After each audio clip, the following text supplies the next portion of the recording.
Bonjour mesdames et messieurs, bienvenue à Hebdo4, votre émission qui traite d'informations locales. Voici le contenu de cette édition du 28 février.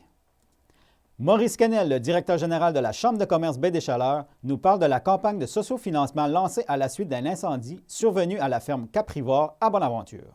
Yann Tremblay, coordonnateur analyste chez Accès Microcrédit Gaspésie, nous informe au sujet d'un 6 à 7 virtuel organisé à l'occasion de la Journée nationale du microcrédit entrepreneurial. Dominique Landry, organisatrice d'événements au sein de la coopérative de solidarité Horizon Gaspésien, nous parle d'une initiative faite en partenariat avec la MRC Bonaventure intitulée « Activité de bouger ensemble ». Céline Breton, la directrice générale de Culture Gaspésie, nous informe à propos du mémoire déposé dans le cadre des consultations en ligne concernant la révision de 2 lois sur le statut de l'artiste. Et une troisième d'une série de petites capsules portant sur l'assurance-emploi réalisée avec le mouvement Action Chômage PABOC Gaspésie, Île-de-la-Madeleine. Bonne émission tout le monde! Tout d'abord, cette semaine, pour plusieurs, c'est la semaine de relâche, alors plusieurs seront heureux de constater qu'il y a plusieurs activités d'organiser dans la plupart des villes et municipalités de la région. Nous vous invitons donc à consulter les sites Internet ainsi que les réseaux sociaux de celles-ci. Une des sorties intéressantes cette semaine pour les aimants de la nature, bien, pour la première fois cette année, le Bioparc ouvre ses portes au public du lundi 1er mars au vendredi 5 mars en avant-midi de 9h à midi.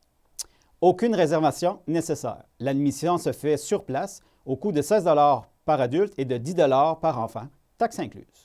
Suite à l'événement malheureux survenu le 19 février dernier à la ferme Caprivore à Bonaventure, la Chambre de commerce Baie-des-Chaleurs a mis sur pied une campagne de sociofinancement avec un objectif initial de 25 000 $. Maurice Quesnel, le directeur général de la Chambre de commerce Baie-des-Chaleurs, nous en parle. Bonjour, M. Quesnel. Bonjour. Pouvez-vous nous rappeler, c'est quoi les avantages d'être membre de la Chambre de commerce? Bien, tu as plusieurs avantages. De toute façon, pour être membre d'une chambre de commerce, déjà, si tu es un commerce, tu devrais être membre d'une chambre de commerce. Parce que c'est de te faire connaître, de faire du réseautage. Puis, tout ce que la Chambre de commerce fait pour les commerçants et les gens d'affaires en général. Tantôt, je vous contais que juste le gel, à un moment donné, des cotisations d'assurance-emploi que les employeurs payent, bien, c'est grâce aux chambres de commerce. Pendant la pandémie, on a fait changer d'avis des gouvernements, de dire comme juste la PCU, à un moment donné, ils ne voulaient pas donner de PCU à ceux qui se payent par dividende et ces choses-là. On a intervenu, il a changé son fusil d'épaule. Fait que toutes des actions comme ça qu'on fait, souvent qu'on ne dit pas haut et fort, mais c'est toutes les interventions qu'on fait auprès du gouvernement. La Fédération est à peu près à toutes les aux assemblées pour, quand il y a un nouveau projet de loi qui sort, dans son commission parlementaire, pour faire valoir justement le droit des entrepreneurs, des entreprises, pour dire aussi des fois arrêter de nous étouffer avec toutes les cotisations que les employeurs doivent payer.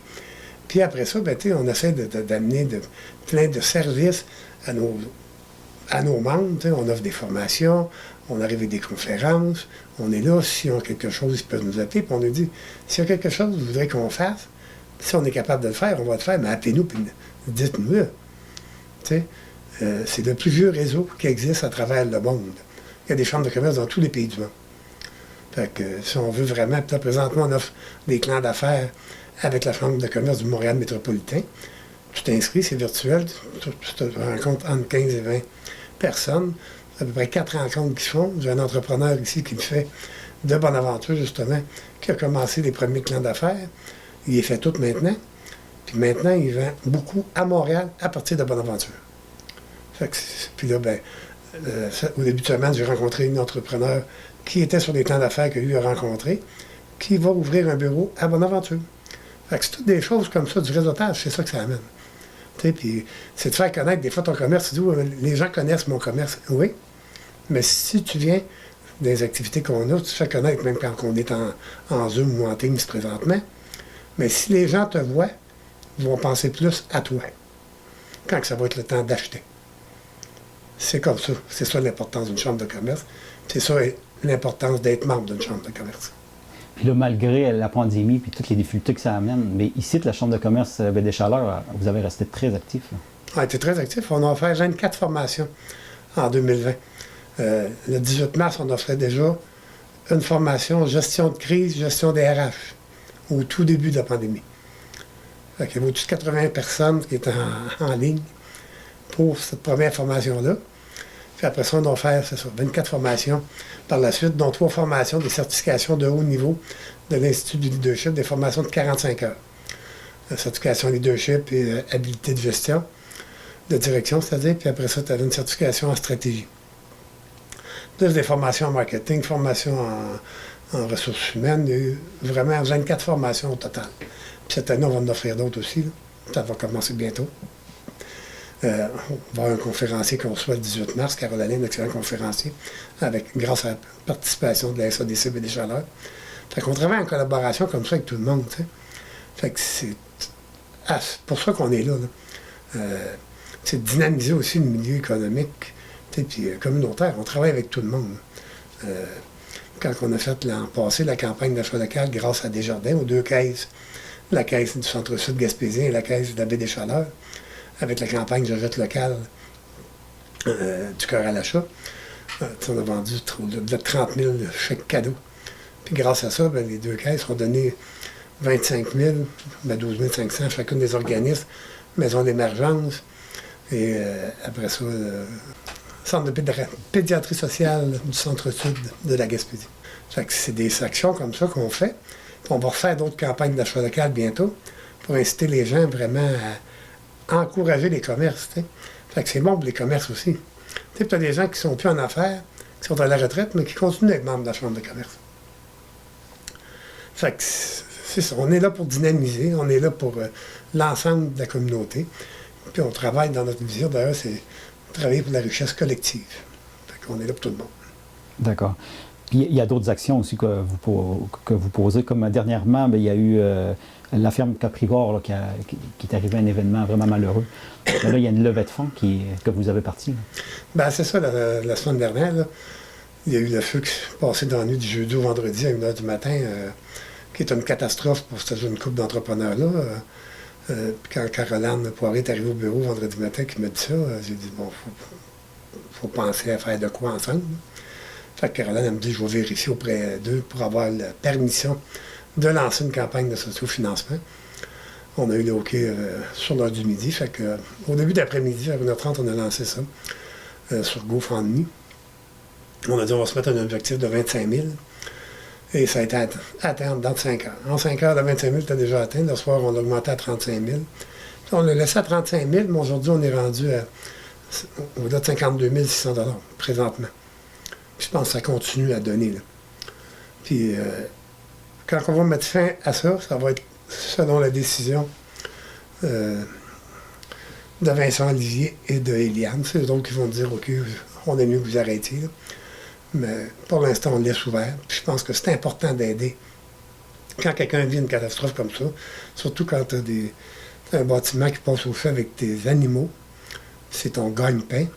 C'est plus qu'un gagne-pain parce que tes animaux, c'est des êtres vivants. Puis comme Vincent disait l'autre jour en entrevue, ils sont habitués le matin d'aller nourrir des animaux, puis le soir d'aller nourrir des animaux, puis du jour au lendemain, tu n'as plus d'animaux. Puis c'est avec ça que tu vis aussi. Puis c'est ton gagne-pain, puis ça a été un dur coup pour eux autres. Là. Fait que, puis autant émotif, c'est sûr qu'il y a eu beaucoup de solidarité autour d'eux autres, par d'autres agriculteurs aussi, puis la population en général. Puis ils s'aperçoivent qu'avec le levée de fonds, bien, il y a beaucoup de gens qui ça les tient à cœur puis qui veulent aider. Fait que c'est ça, ça a été notre réaction. C'était tout à fait normal de le faire. C'est une catastrophe, fait qu'il fallait être là. Afin de souligner la Journée nationale du microcrédit entrepreneurial, l'organisme Accès Microcrédit Gaspésie vous invite le 12 mars prochain à vous joindre à son équipe pour un 6 à 7 virtuel. Yann Tremblay, qui est coordonnateur analyste chez Accès Microcrédit Gaspésie, nous informe à ce sujet.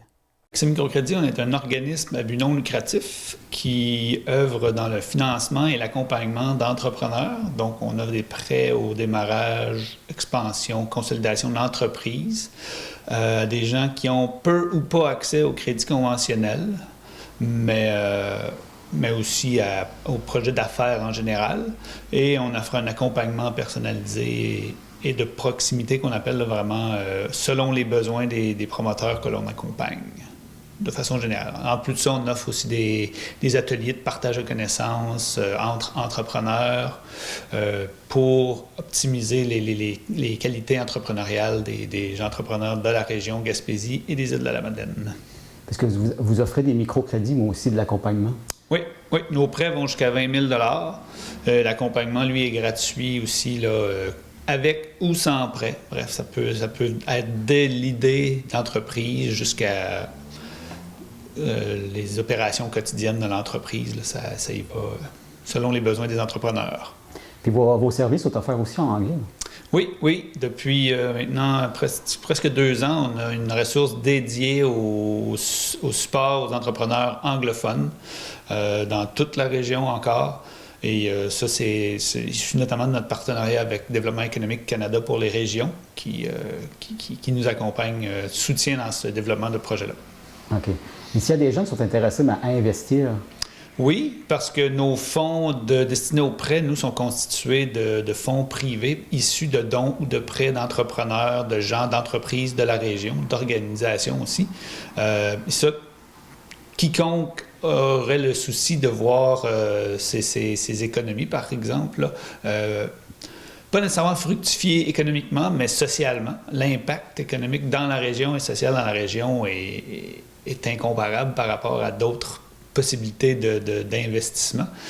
Oui, Accès Microcrédit a la possibilité de servir d'intermédiaire pour cela en accueillant des prêts, des dons dans notre fonds d'investissement que nous, on reprête aux gens du milieu et qui continuent à faire rouler l'économie. Bref, avec des contrats qu'on signe avec des investisseurs prêteurs que l'on appelle. D'accord. Puis là, prochainement, il y a un 6 à 7 qui est organisé pour la Journée nationale du microcrédit entrepreneurial. Oui, dans le cadre de la Journée du crédit communautaire national, qui est habituellement le 11 mars. Là. Dans cette semaine-là, on tâche d'organiser des activités faisant la promotion du crédit communautaire. Cette année, on organise un petit 6 à 8 virtuel avec M. Danny Marquis de la Brûlerie du Quai à Carleton, qui est un de nos anciens clients. Pour discuter un peu de son parcours entrepreneurial, du rôle du microcrédit dans son entreprise, mais également en profiter là, pour donner un petit plus. Puis Danny va nous initier à apprendre un peu, connaître les saveurs des chocolats, les flaveurs aussi. Donc, les gens vont recevoir notamment là, des tablettes de dégustation pour essayer d'en percevoir les qualités, les distinctions, avec un accompagnement de Danny Marquis là-dedans. OK. Y a-t-il des cours reliés à ça? Non, l'activité va être gratuite. Par contre, c'est avec inscription obligatoire parce qu'on a un nombre de produits à distribuer limite. Là, c'est pas illimité.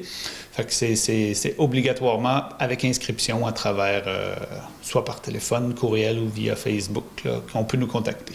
OK. Y a-t-il des dates limites, vu qu'il y a une livraison? En fait, il n'y a pas de date. Oui, il y a une date limite qui va être le lundi de cette semaine-là, le 8, je crois.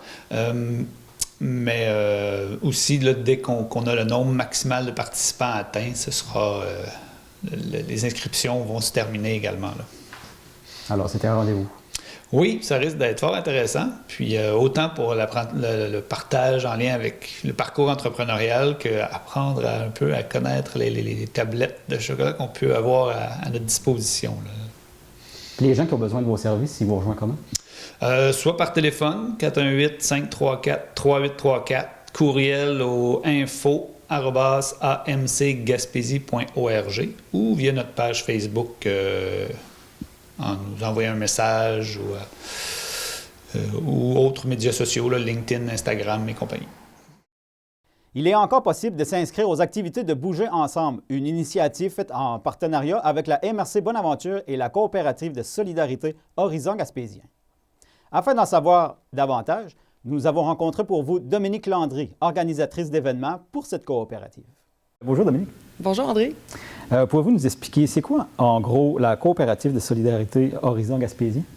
Oui, c'est une coopérative qui chapeaute différentes initiatives qui sont portées par ses membres. Donc, chaque personne qui s'implique dans le local qui est membre peut proposer, partir des projets qui lui tiennent à cœur ou qui leur tiennent à cœur si c'est un groupe. Par exemple, on a eu un collaborium, donc les gens qui venaient travailler ici au local parce qu'ils travaillaient à la maison. Pour l'instant, en ce moment, c'est pas possible à cause de la pandémie, mais ça a très bien fonctionné.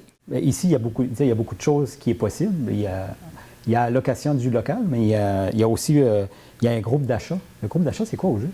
C'est des gens, dans le fond, qui se mettent ensemble pour commander directement des distributeurs des produits alimentaires en vrac biologique. Voilà. OK. Il y a aussi une bibliothèque d'outils. Oui, une bibliothèque d'outils qui est un projet en cours. En ce moment, on prend les dons d'outils ce mois-ci. Si jamais il y a des gens qui ont des outils à donner. Et les outils vont être disponibles en prêt, en fait, gratuitement, avec probablement un membership du local local. Donc, il faut être membre du local local pour venir emprunter les outils. Ça va permettre à plein de gens d'utiliser des outils qu'on n'a pas à la maison, qu'on n'utilise pas souvent. Il y a aussi la bibliothèque Page Pourpre. C'est quoi ça au juste? Oui, c'est une bibliothèque féministe, trans et queer. C'est possible de venir emprunter des livres. Il y a beaucoup de bandes dessinées, des livres pour enfants, des romans et également des essais. OK. Ça fonctionne-tu comme une autre bibliothèque? Les gens prennent, dans le fond, dans le livre même, il y a une petite carte et c'est possible de remplir son nom avec un contact. On met ça dans la petite boîte, on part avec le livre et on le ramène 3 semaines plus tard. OK. C'est bon. On peut l'emprunter pour 3 semaines. Il y a aussi les produits nettoyants, les produits Lemieux. Oui. Les produits Lemieux financent une partie du loyer du local local. Alors, c'est des produits biologiques qu'on peut venir acheter ici. C'est disponible en vrac, donc on amène son contenant, on le remplit, on paye et on part. Et voilà, ça finance une partie du local. On a reçu cette année un financement au fonctionnement de la MRC Bonaventure. Donc, ça nous a fait d'abord plaisir, oui, de voir que Horizon Gaspésien est reconnu dans la communauté et que c'est un endroit qui est important. Ça, c'est une première cette année? Oui, c'est une première cette année. On a déjà eu du financement au fonctionnement aussi de d'autres organismes par le passé, comme par exemple le financement de BIATI pour des initiatives communautaires qu'on a eu 2 années de suite. Oui. OK. Puis là, il y a une activité qui a déjà débuté. Ça s'appelle Bouger ensemble. Oui. Alors, ça, c'est un projet qui est parti en collaboration avec la MRC de Bonaventure. Ça vient un peu d'une demande de leur part aussi. L'idée, c'est de faire bouger et socialiser les gens pendant le temps difficile de la pandémie en ce moment. C'est difficile de rencontrer des gens, d'aller dehors, de voir, de sentir bien. Alors, le projet Bouger ensemble, ça sert à améliorer notre bien-être physique et mental. Y a-t-il encore beaucoup de places de disponibles? Oui, il y a des places de disponibles. Pour l'instant, on a commencé les cours de méditation marché avec Bruno Mainville. C'est le jeudi à 17h30. On peut s'inscrire en ligne sur le site web horizongaspésien.net dans un formulaire en ligne. Il y a aussi prochainement des cours de cardio-box qui vont commencer et des cours d'initiation au ski de fond pour les jeunes qui vont avoir lieu pendant la relâche avec Christophe Turcotte de BDCAS. Puis les gens qui sont intéressés, il faut qu'ils s'inscrivent quand même assez rapidement, parce qu'il y a une limite de personnes. Oui, il y a une limite de personnes. Chaque groupe peut contenir malheureusement seulement 8 personnes avec les limites de la pandémie. Donc, on invite les gens à s'inscrire rapidement. Y a-t-il des cours reliés à ça? Certaines activités sont payantes, d'autres sont gratuites. Les cours d'initiation au ski de fond qui vont avoir lieu pendant la semaine de relâche sont gratuits.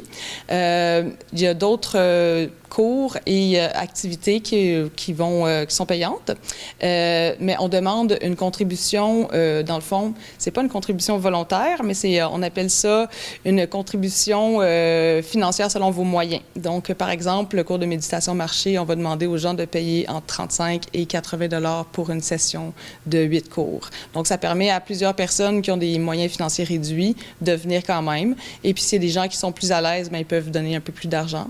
C'est à la discrétion de chaque personne. Là, c'est sûr que là, on est en situation de pandémie, c'est un petit peu plus compliqué.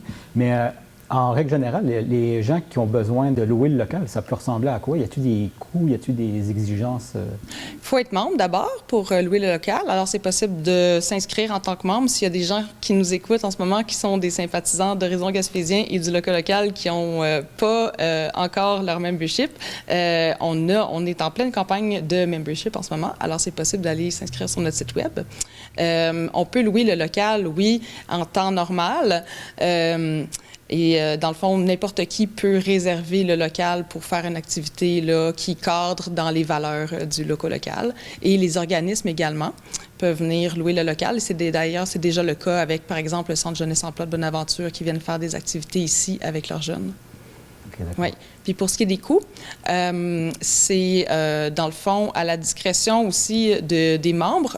Pour certains organismes, on va demander un coût spécifique. Pour les particuliers, on va leur demander une contribution volontaire, dans le fond, qui va aller, je pense que des fois c'est 10 % là, mais ça va, c'est un peu à la discrétion de la personne, dans le fond, combien est-ce qu'elle pense qu'elle peut donner au local. S'il y a des gens qui veulent contribuer juste en faisant des dons, c'est possible aussi? Oui, c'est possible de faire des dons directement à la coopérative. C'est disponible sur notre site Web. En fait, nos informations, nos coordonnées bancaires sont disponibles sur le site Web également pour payer le membership s'il y en a qui veulent. Voici une petite vidéo réalisée par Bill Beaucier et Mathieu Harton à l'occasion de la période d'adhésion de cet même organisme.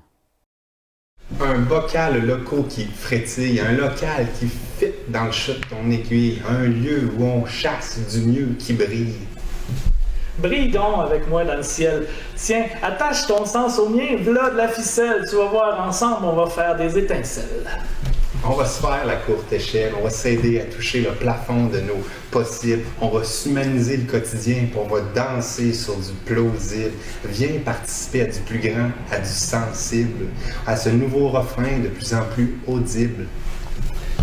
Viens, on va renforcer la digue. Allez, on va pôler puis écoper le bateau s'il faut que ça claque ou que ça craque au nez, hein? Mais mon ami, on est né puis on est ici au pied de la Ouagamette. Allez, tout le monde à bord, montez, montez. Il y a personne qui mord ou qui se mord le nez trop fort. Le décor est correct, c'est bien colorié. Il y a de la place en masse, des marges à définir. Puis il y a tellement de rencontres qu'on n'a pas faites encore. Est-ce que tu as aussi le ventre qui grogne dans tout ton corps? Est-ce que tu as faim de collectif, d'entraide, d'ici et d'encore plus? Joins ton souffle au vent qui pousse dans le dos de nos espoirs avant qu'elles s'essoufflent. Embarque donc sur le dos du mammouth. Ah, y a pas de chance que tu me pognes parce que je suis next au baby-foot. Je m'en vais scorer entre les peurs puis les doutes. On va se défricher le collectif en jardin en y mettant chacun du sens puis du sien, en semant à la volée parce que ça se peut pas qu'on s'aime trop, tu sais. Tu sais, se tricoter de la gratitude avec le fil doré de nos solitudes, se ramailler l'horizon, se tisser de la bonté, se réchauffer le dedans avec d'autres choses qu'un bon thé chaud. Il y aura toujours de la place pour du nouveau. On n'aura jamais fini d'essayer de faire ce qu'il faut pour se faufiler entre le trop et le pas assez. Ici, ça se peut tenter d'inventer. On peut tituber sans tomber quand il y a de la place pour oser. La suite de l'histoire dont nous serons les héros, à coups de savon en vrac et de commandes en réseau, on partage les semences de l'abondance pour que chacun, chacune ait sa chance. On rêve en groupe et en gros, parce que c'est moins cher quand on partage avant de le faire. Ça pousse mieux quand on est nombreux à y croire. OK, mais... Mais comment ça tient debout? Ouais, qu'est-ce qui fait que ça tient la route? Ceux qui le portent l'habitent, puis c'est ça qui les tient toutes. OK, c'est les humains, le toit, le plafond, puis les poutres. Ça marche, parce qu'en dessous de nos pas, on efface les doutes. OK, comme des gouttes dans la rivière qui se rajoutent. Comme des membres qui rament ensemble vers ce qui leur semble mieux. Mieux vaut être membre. Tu peux embarquer tout de suite. La porte est débarrée. Va payer ton membership. Céline Breton, la directrice générale de Culture Gaspésie, nous informe aujourd'hui à propos du mémoire déposé dans le cadre des consultations en ligne concernant la revision des 2 lois sur le statut de l'artiste. Pouvez-vous nous parler un petit peu du mémoire que vous avez déposé sur la revision des lois concernant le statut de l'artiste? Oui, le ministère de la Culture et des Communications a décidé de réviser les 2 lois sur le statut de l'artiste cette année. Donc, ils ont fait des consultations en ligne et toutes les organisations du Québec pouvaient déposer des mémoires pour faire des recommandations sur ce qui devrait être modifié dans les lois du statut de l'artiste. Et on parle souvent au niveau des artistes il y a beaucoup de précarité, tout ça, mais ça vient beaucoup en raison de ce qu'il y a dans les lois sur le statut de l'artiste. Donc, en fait, il y a 2 lois. Il y a une loi qui est plus pour les interprètes, qui est plus le monde du spectacle, le cinéma, le disque. Et il y a également une autre loi. Donc, on avait un peu créé comme 2 sortes d'artistes. Il y avait les interprètes et ceux de la création. Donc, ceux de la création, c'était la loi qui protégeait les artistes en littérature, métiers d'art et arts visuels. Et la problématique dans ces 2 lois-là, c'est que la première, ils ont créé des mécanismes qui obligeait des ententes collectives entre les diffuseurs et les artistes. Donc, ça a permis à la DIST, à l'UDA, l'Union des artistes, à la Guilde des musiciens, tout ça, de faire des ententes et ça a donné des conditions de vie aux artistes. Dans l'autre loi, malheureusement, on a suggéré que c'était possible de créer des ententes, mais on n'a pas prévu les mécanismes qui obligeaient les diffuseurs à s'entendre avec les associations d'artistes. Ce qui a fait que ça fait 30 ans que ces lois-là existent et toujours aujourd'hui, toutes les associations disciplinaires ont tenté d'avoir des ententes, que ce soit avec les éditeurs, que ce soit dans les galeries d'art, tout ça. Et il n'y a jamais eu d'entente. Tout ce qu'ils ont réussi à avoir, les associations, c'est des contrats types. Donc aujourd'hui, ces artistes-là se retrouvent sans protection, sans filet social, aucune sécurité d'emploi, qui est très problématique. Donc, nous, naturellement, on voulait demander des révisions à ces lois-là. Donc, Culture Gaspésie a organisé une séance d'information avec un avocat, M. Bernard Guérin, qui est spécialisé, qui a été directeur général du regroupement en art visuel du Québec et maintenant qui est directeur du regroupement des conseils régionaux de la culture. Et là, il est venu expliquer aux gens, on avait invité nos membres à participer à cette rencontre-là, une rencontre virtuelle.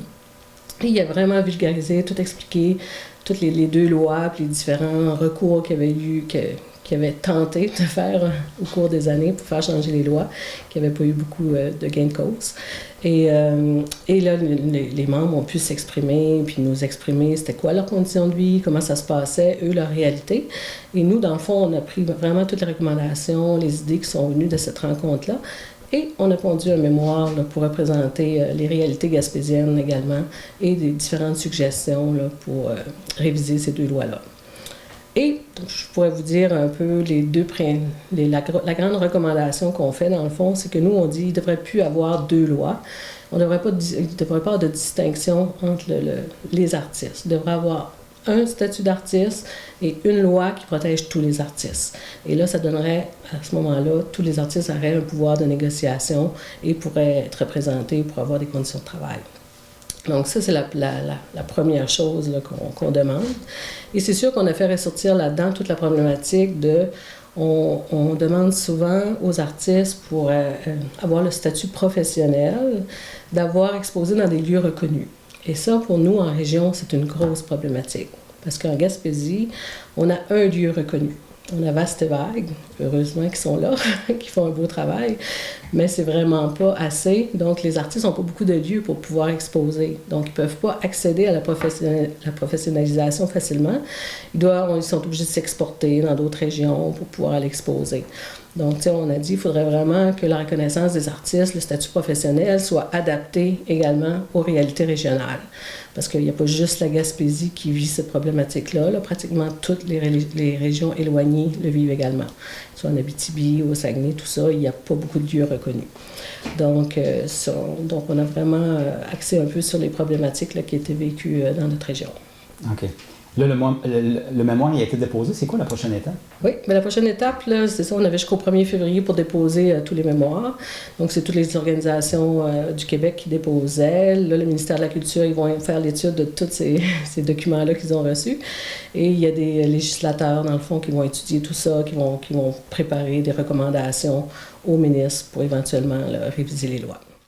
Voici la troisième d'une série de petites capsules réalisées avec Nadia Mongeon, la coordonnatrice du mouvement Action Chômage PABOC, Gaspésie, Île-de-la-Madeleine. Bonjour, ici le mouvement Action Chômage PABOC. Nous en sommes à notre troisième capsule. Puis, on vous souhaite la bienvenue. Aujourd'hui, on se pose la question, quelles sommes sont à déclarer lorsqu'on fait notre demande d'assurance-emploi? Il va falloir déclarer plusieurs choses, donc je vais vous nommer les 8 principales sommes à déclarer. En fin de compte, il y a le salaire résiduel qu'il faut déclarer. Il y a aussi la paye de vacances qui doit être déclarée, l'indemnité de départ, la pension qu'un employeur vous verse. Vous allez avoir besoin aussi de déclarer la RRQ, la CNESST, l'assurance salaire qui vous est due et la SAQ, la SAAQ, dans le cadre d'accidents de travail et tout ça. Donc, vous avez vous avez vraiment l'obligation de déclarer ces sommes-là lors de votre demande. Puis, ils sont inscrits d'ailleurs dans le questionnaire que vous retrouvez, par exemple, sur Internet, c'est sur le site de l'assurance-emploi. C'est des questions qui vous sont posées sur le site.